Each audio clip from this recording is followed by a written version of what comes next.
Ladies and gentlemen, by way of introduction of today's guest speaker, allow me to paraphrase from the popular British World War I song, "It's a Long Way to Tipperary." Up to mighty London, or dare I say Vancouver, came an Irish lad. The streets were paved with gold, and everyone was glad. That pretty much sums up the impact that John Furlong, CEO of the Vancouver Organizing Committee for the 2010 Olympic and Paralympic Winter Games, has had, not only on the West Coast, but in cities, towns, and hamlets across our country. I hope you'll agree that under Mr. Furlong's leadership, our collective spirits were lifted, but not just for those 17 magical days last February.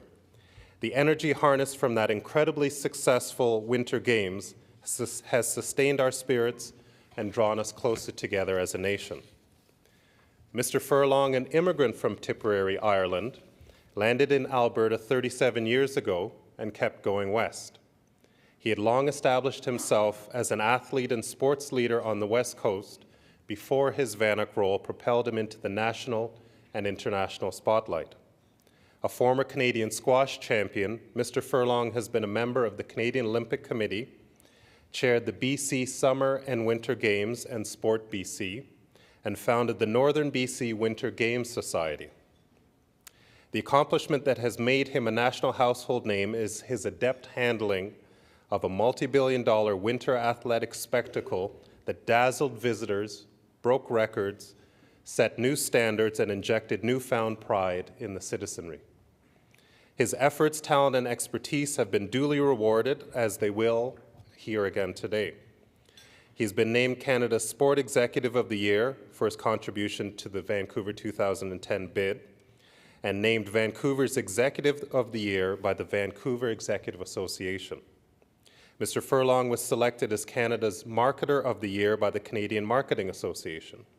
In 2009, the Globe and Mail voted him Canada's most influential sport figure, and this past December, the same newspaper bestowed upon him the title of Nation Builder for 2010. We are filled with pride and gratitude to have this sport and cultural champion with us today. Ladies and gentlemen, please join me in inviting John Furlong to our podium this afternoon.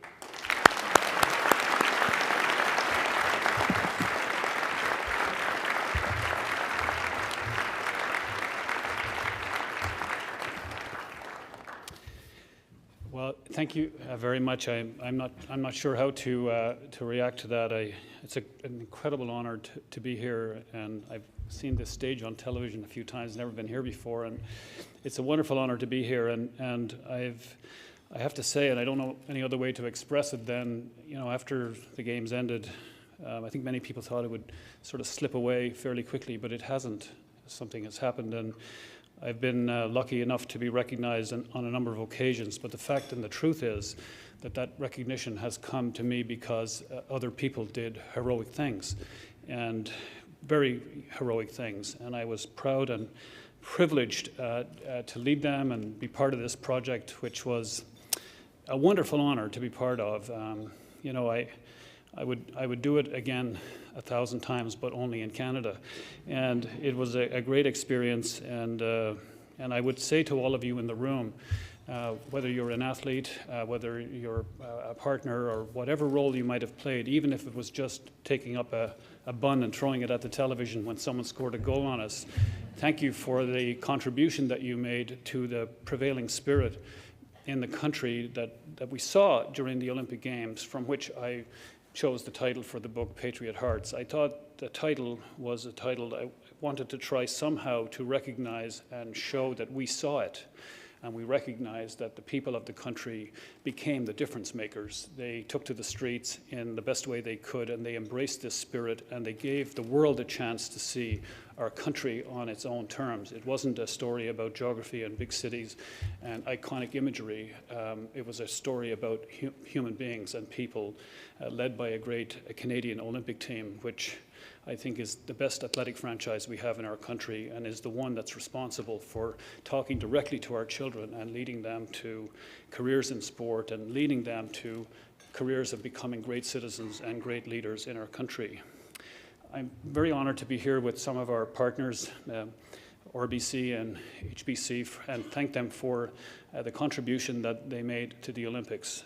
The things that they did were marvelous and magical, and I could be thanking them forever, and it would never be enough. And I want to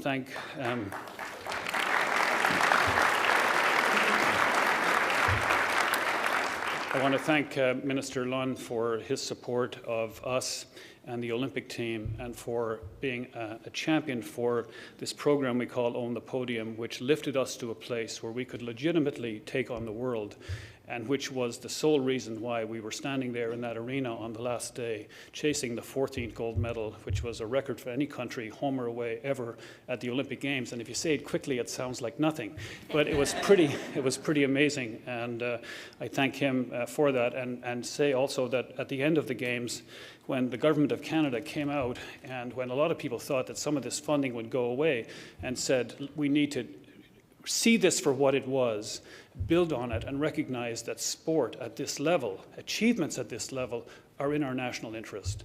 And here we have today a fantastic commitment from the government, great leadership, and I think the athletes, summer and winter, feel like the country cares about what they're doing. And we're giving our kids a fighting chance to go into these competitions and compete with the best of the world and feel like they can win.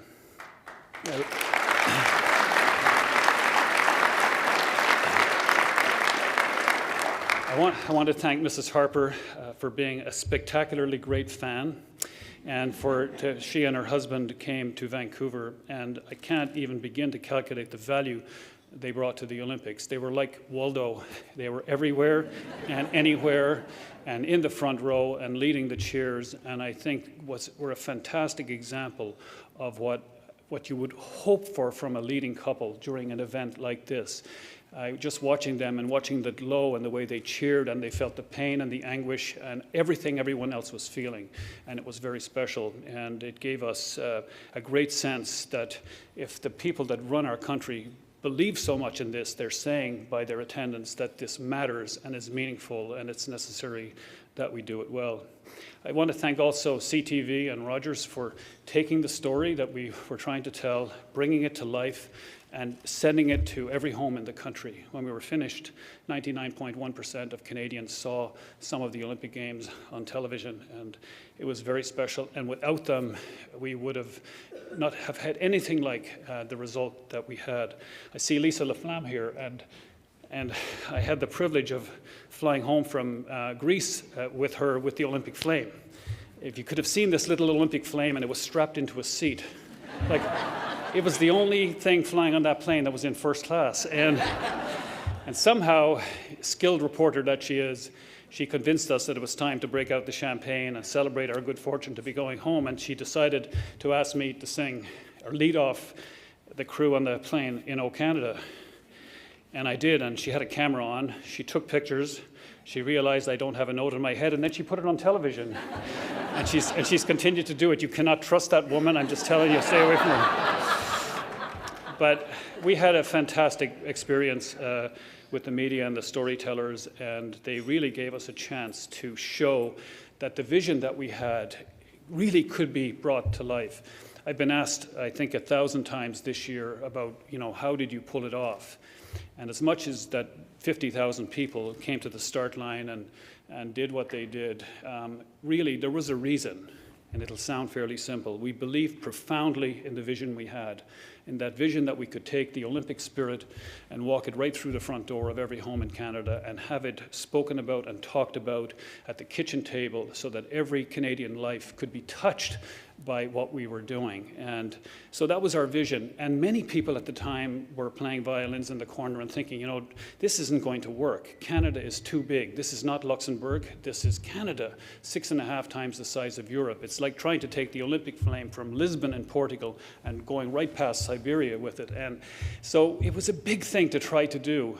But it was a worthy thing to try to do because, our feeling was if we don't try to share it with every Canadian, we will regret this our whole lives. And so we did, and all of the provinces came on side, and our partners came together from across the country, and then we took the torch relay, and we we would try to weave this silver thread around the country and share this remarkable spirit with people. And Canadians took up the invitation and were alive everywhere we went, and it seemed to get bigger and bigger and bigger. And when we got to Vancouver, we had this most marvelous feeling that it was working, that the country was doing something together, and they just weren't cheering, they were living this.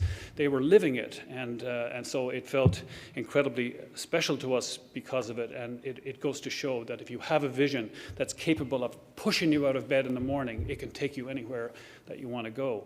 We were going to be 50,000 people at the start line. We knew that we would be huge, and we would not have much opportunity to be face-to-face with these people on a day-to-day basis. So we tried to instill in all of them a set of core values about how we would do this work, how we would behave. And those values were teamwork, trust, excellence, creativity, and sustainability, which we translated to mean do what's right every day, no matter what. No one could come to the organizing committee team and not believe in those values. You had to do a values test. So we built this culture this way. And I tried in the book to show the value of this idea of infecting the organization with this great and wonderful spirit. And it was a great experience. And everything really comes back to that, having these values. We had every kind of adversity you could imagine, all the way through, but somehow this code we had allowed us to focus and get ourselves through. And it was most evident when the economy went over a cliff and everyone in the country was struggling. And we needed every one of those people to fight hard and to find new and creative ways to deliver the games, because we knew that the Canadian public wouldn't accept anything less than a stellar performance and finishing the games with a balanced budget, which is what we were able to do. So that was really the story of how we put it together. And when the games were over and we were all sort of walking around in a sort of I was feeling dizzy for days. I had this phone call from this publisher in Vancouver who asked me to come and have breakfast with him, and I sat down with Scott McIntyre and he said, you know, the country has changed. Someone needs to write about this. Well, I would never have said this. It wasn't in me to say it, but to hear it was quite flattering, and I thought, you know, maybe this is worth writing about. And so I sat down and thought about it, and I phoned Gary Mason from the Globe and Mail, and we talked about the idea of trying to tell this story in a way that it should be told. So we set out to do a number of things. One is to tell the story the way it happened, and try to do it in a way that if you were reading this book, that you would feel the experiences as we were feeling them. Not to really to judge anybody, but to simply say, if you do something like this, this is how difficult it is, this is what it feels like every day, and off we went. And it was quite the experience. I didn't believe I had a book in me, but it was a lot of fun, and it was quite liberating to do it. And I tried very hard to tell an honest story, and I'm sure other people would have viewed all of this and seen it perhaps differently than I did. But I tried to do it in a way that someone could read it and maybe learn something to do or not to do, but to feel what it was that we were living through. And because all through this, the only thing we really wanted was to make you all proud, to make you all feel that we were an extension of you and that we were acting in your interest, and that someday we would all get to come together and perform together when the games would be delivered. So it was quite emotional. And so in the book, there's a lot of stuff in there you wouldn't have heard of before, and some of it's embarrassing, some of it's interesting and exciting, and some of it is probably a bit controversial. And I was trying to think about the things I would share with you, because probably haven't read it yet, but one of the things that just struck me while I was sitting here that I should talk about, when we were bidding for the games, it was a monster difficult challenge. No one wanted us to win except us. And you know, we used to think in Vancouver, well, everybody's going to vote for us, surely. Have you been to Vancouver? It's beautiful. Well, the people in Salzburg and Pyeongchang and Harbin, China, they thought they were better than we were. And so we were up against formidable opponents, and it was quite difficult. So we decided we're going to go flat out to win. And we went everywhere. We tried everything we could, and our strategy was to be loved and trusted. That's it. We thought nobody would suggest that Canadians couldn't do it, but would they trust us? Would we be their best partner? And after a 3-week road trip, and it was getting close to having to go back to Vancouver and do our laundry, we were traveling through the mountains in Switzerland to an event in St. Moritz, which had hosted the Olympics twice. And we landed at this little town that I'd never been to before, and we checked into a hotel that had maybe 20 rooms, very old hotel that was built for the Olympics the last time it was there. And we checked in and got into the room. The room was tiny. You could almost reach the walls like this, and got into bed, fell asleep in about 10 seconds, and woke up at 3 o'clock in the morning, and honestly did not know where I was. Not a clue. I mean, really, not an idea. And I was terrified. And I sat up in the bed and I thought, where are you? And I went to the door and I looked out, still not a clue. I'm in my pajamas, a t-shirt and pajamas that were 23 days in. And so I was, quite worried. And I mean, what were you supposed to think? And so I went down the stairs. I was on the second floor and I got into the lobby. There's no one in the lobby. So, okay, still not getting anywhere. Walked outside and it was cold, minus 15 in my bare feet. Not a clue. And I walked along the sidewalk there, and after 2 stores up from the hotel, there was a little confectionery shop, and in the window there were cakes that looked like bobsleds and curling rocks. San Moritz. We're in San Moritz. And honestly, I felt as dumb and stupid as you could be. And I realized it's time to have a sleep. And I went home. Now, I'm not sure anybody would write about this in their book, but I wrote about it because I thought it was sort of a bit of an example of how hard we had to work to try to get to the finish line. When I think about the games, and lots of people have given us great credit for a lot of the things that we did, we realized that this discussion we had with Canada 5 years before the games about the idea of OTP, we realized that this was really the jewel. And we knew that none of you would care whether we got the buses to Worcester on time, or whether the media tent was warm or cold, or the food in the media tent was good or bad. It was, you wanted to see the athletes come across the finish line, and you wanted to hear "Oh Canada." So we made this investment thinking that if this team was great, that it would give us all this opportunity to cheer and feel good. And so off we went, and we made this investment, and Corporate Canada and our partners are here who made investments in the program, and we put that money into the team and tried to get them to a place that they could go toe-to-toe with the best in the world. And really, it was they that gave us the glow. It gave everyone a reason to participate and share. And of course, when Alexander Bilodeau nailed that jump and got the first gold medal, and that monkey was off our back that we hadn't won a medal at home ever, we were on our way. And the public took to the streets, and people were enjoying this and feeling like something profound was going on. So as the games evolved and we were getting closer to the finish line, and at first people were saying we weren't performing that well, when we thought we were performing quite well, and then suddenly we were in this place where we could possibly hit this record number. So we had hit 13, and it's the last day of the games. So that morning, on the last day of the games, I'm of the view we're winning that gold medal no matter what. The laws of natural justice are going to prevail, and we are going to win it. And there's no human being alive that could have convinced me we wouldn't. And it just was not something a person like me could accept. So we went to the stadium, and the atmosphere in the stadium was outrageous. I mean, it was something like, a 747 was revving up its engines, and you couldn't hear.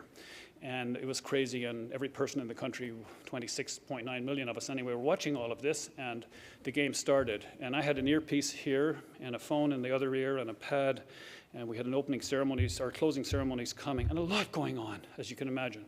And all I wanted to hear or see was the green light go on, get a goal. I couldn't have told you who scored the goal, it's just we got one. I was feeling a lot more comforted by this, and we got another one. I was feeling really good now, and I think this is in the bag. Start thinking about the closing ceremonies. And then suddenly, of course, the Americans scored, and it kind of got a little tense, and it was, people were beginning to shift in their seats and worry. But I thought we're going to be okay. And then, of course, 24 seconds to go, we see this goal. But just before this, I'm sitting with René Fizel and the president of International Ice Hockey and Jacques Rogue, and René Fizel turns to me and he said, "You know, John, what this game needs is another goal." And I am looking at him and thinking, what? And he said, no, another goal would be great now, because you see, this is what will happen. The Americans will get a goal. We go into overtime, go right through overtime. We'll get into a shootout. Can you imagine the ratings? And Renee, bugger the ratings. Who cares? And so I just can't believe he's thinking like this. And so, of course, the Americans score at 24 seconds. And our prime minister led off a different kind of wave in the stadium, which was this. And we all followed him. Everyone felt this. We were mortified about this goal, but I still thought, doesn't matter. We're getting that goal, and that's the way it's going to be. So I didn't leave my seat, and people were anxious, and there was 1,000 debates about who would get the goal and at what point it would come, and so on and so forth. So we get into this overtime period, and 3 or 4 minutes in, the puck is flicked at Luongo and at our end, and Luongo chested it down into the back. And I look over to René Fizel, and he has this big grin on his face, like the world is unfolding as it should. And I shamelessly put my hand in my pocket, and I took out my pen, and I said, René, if they score, I'm going to stab you through the heart with this pen. It's in the book, so it happened. So it was quite a thing to be there for that. And then, of course, when Crosby scored the goal, why I believe this goal has lingered on and is so special is that every Canadian feels like they got a stick on that puck. They were living there. They were on the ice. And Scott Niedermayer confirmed this after the games when he said, we knew this was no longer about hockey. We knew that the country expected us to take the games to that last place, that we were going to leave something profound behind if we got this goal. And yes, we'd have a 14th medal, but we would have changed the way the country feels about itself. There would be this new and very special confidence around. And so, of course, I think that all of that momentum was playing out for us. I tried in the book to describe the heroics of the people in blue jackets who came from everywhere. We had 4,500 men and women who spoke French who came to Vancouver to help us deliver on our commitments. We had people who came by bus from Ontario. We had people who slept in their cars, who slept in their floors. We had people who were terminally ill who came to work because they wanted to be able to say, when Canada asked, I was here and I made my contribution. So it was amazing, and this spirit prevailed the best on Cypress Mountain when, after all of the testing and all of the planning and all of the technology going into January of 2010 said, you will have plenty of snow, and we had none.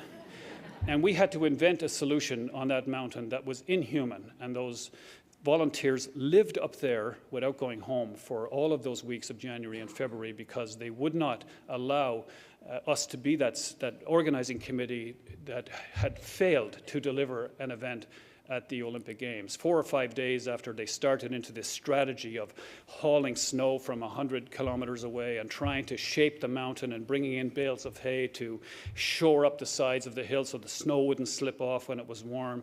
One of the fellows running the main crew up there got off his truck and came over to me and he said, John, stop coming up here. We will not let this country down. This is going to get done. I promise you it's going to get done. Go and do something that's more important than coming up here and cheering for us. And that was the prevailing spirit that we had. And then out on the road with the torch relay, I don't know if you know this, but when the relay was being planned, the objective was go everywhere. Again, it's Canada. Go everywhere in 106 days is a tall order. So they would come up to my office with this plan and say, we're going to go here and here and here. And I was just looking at the places they couldn't get to and saying, you must get to these communities. I don't have the courage to phone those mayors and say we're not coming. And I would hear them go down the hall and say that guy's going to kill us. But if the fellow who ran the relay was standing here, he'd say he's the proudest guy in the country to be able to say that they did go for 106 days in a row and deliver on that promise of letting every Canadian in and to be part of the torch relay. I had the privilege in my career to have spent very good time with three prime ministers. A long time ago, when I was young and naive, and when I came to Canada, I was involved in a thing called the Northern Games, and I found myself in a room with Pierre Trudeau, and I was supposed to brief him so he could make a speech. And when he walked in the room and it was just he and me, I was so scared, I was like I could hardly get the words out.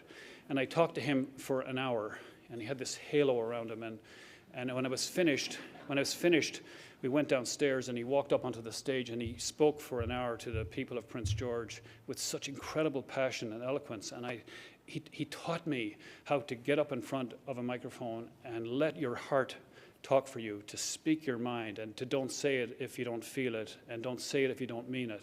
And it was a fantastic lesson about how to be in a room and to talk to people, and I've never forgotten it. And then, a couple of days before we went to Prague, had the experience with Prime Minister Chrétien, where for him to get to Prague, he had to fly at the 11th hour because Canada Day was the day before. He slept on the floor of the plane, got off the plane in Prague, had a half hour to change, came to the hall to deliver his speech, and stood up there and gave the commitment of Canada to the IOC, and gave his word that the team that was here to present Canada's credentials could be trusted. Couldn't have been better. We were off to such a great start. And then I had wonderful experiences with Prime Minister Harper, where he took the time to give me personal advice about dealing with the challenges that I was facing, but who gave us a magnificent finish by showing up and being everywhere and having the country see that this mattered, that what we were doing was important, and that it was for everyone. And for me, it couldn't have been any better. And I thought we were so lucky in our country that we can get so close to the people that lead us. And for me, it couldn't have been any better than it was. At the end of the games, there were many things and many lessons, and we don't have the time to talk about them all. But at the end of the games, I got an invitation to go to Georgia to the funeral of Nodar Kumaritashvili, and we had to change the closing ceremonies so I could go.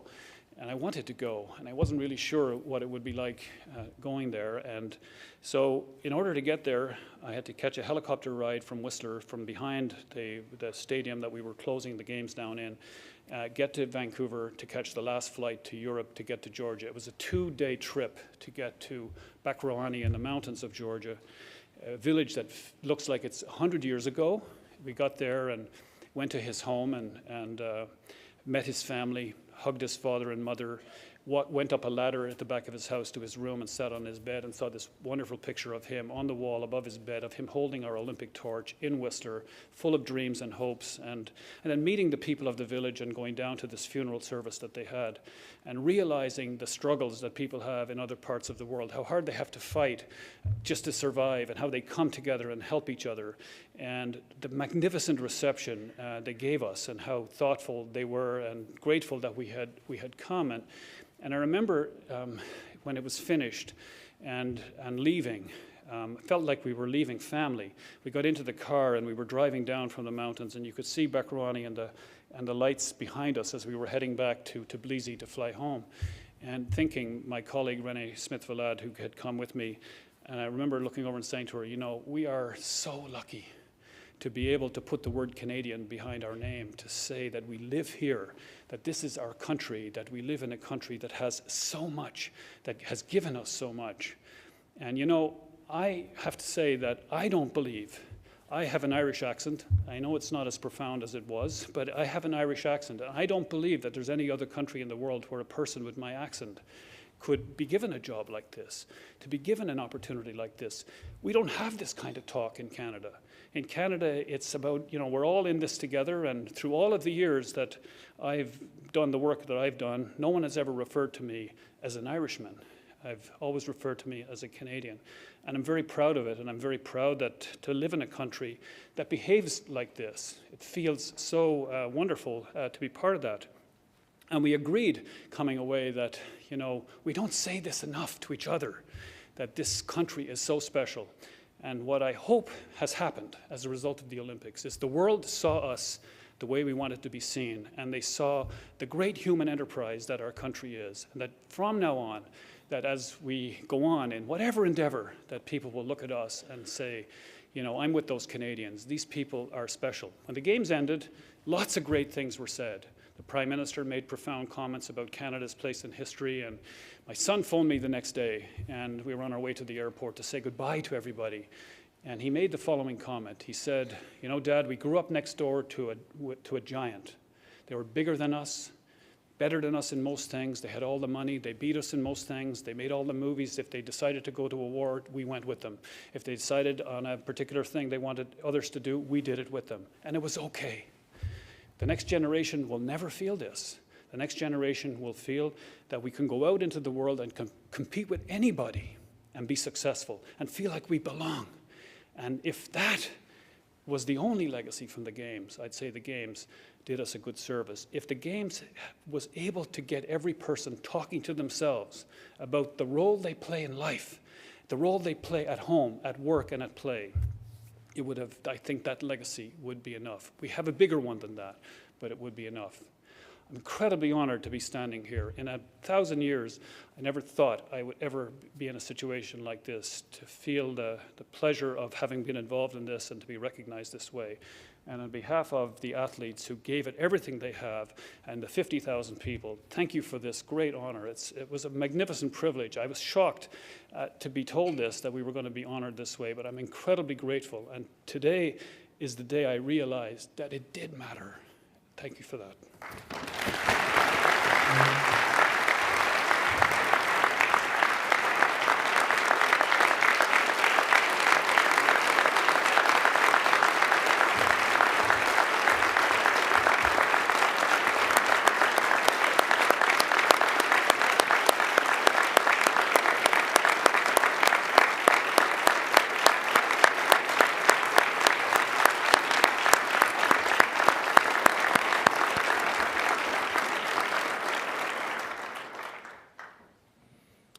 That was fantastic. Thank you very much. I'd like to welcome Susan MacArthur, who was chair of the Canadian of the Year Award Committee, to say a few words.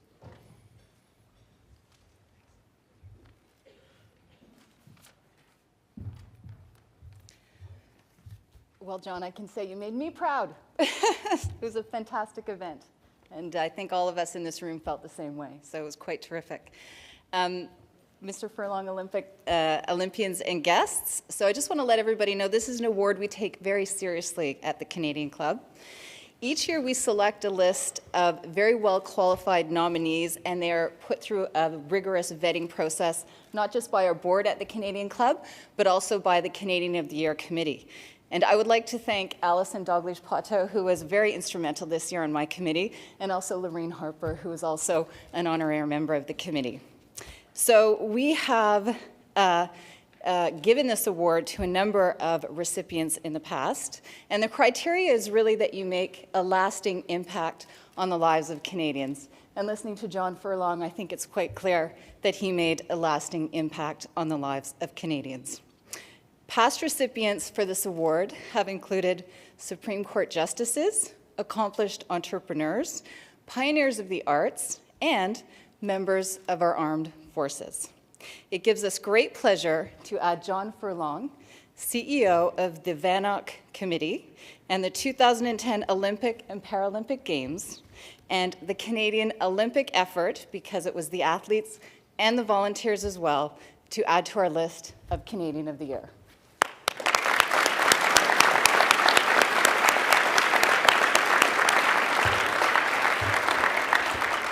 So I would like to ask Nick Chambers, our president of the Canadian Club, and Alison Dalglish-Pateau to come to the podium and present the award to John Furlong and the Canadian Olympic effort.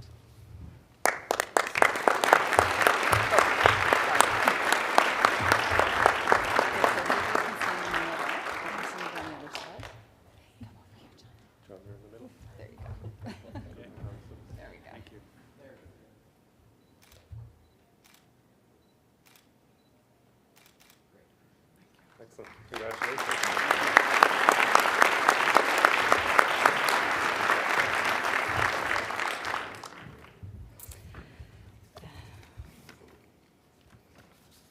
So, Mr. Furlong, on behalf of our guests this afternoon, I'd like to thank you for inspiring us with your words, thoughts, and deeds. You have proven how powerful the human spirit can be in overcoming diversity and tragedy. And in fact, my mom always told us kids, it's easy to have character when things are going well, but extremely difficult, and the true test of character is in the face of adversity. And I can tell you, you and your team clearly showed true character and put on an incredible event for this country. Your unique style and thoughtful leadership have brought you newfound admirers, not just to yourself personally, but to the entire nation. For in you, many recognize those qualities that make Canada a coveted place to live. And I can only echo what you said about this great country, and I tell my kids as many times as possible that they're indeed lucky and blessed to live in this great country, Canada. It's true. So, Mr. Furlong, we wish you continued success as you parlay your recent Olympic accomplishments into new ventures and experiences, and we thank you once again for joining us this afternoon. Thank you all.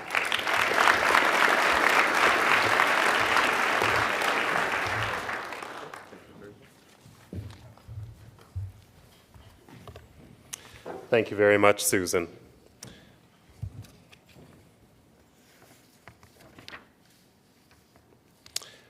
Thank you, Mr. Furlong. Thank you, Olympians and special guests, RBC, Hudson's Bay Company, and Bell for making today possible. I'd like to remind everyone that a copy or copies of Mr. Furlong's book, Patriot Hearts Inside the Olympics That Changed the World, are on sale in the registration area, and that Mr. Furlong has graciously agreed to sign copies. This concludes our television programming, which has been broadcast live on Rogers TV and will play out over the days to come. We're grateful to Rogers TV and 680 News for their continuing support of Canadian Club events. Ladies and gentlemen, this meeting is now adjourned.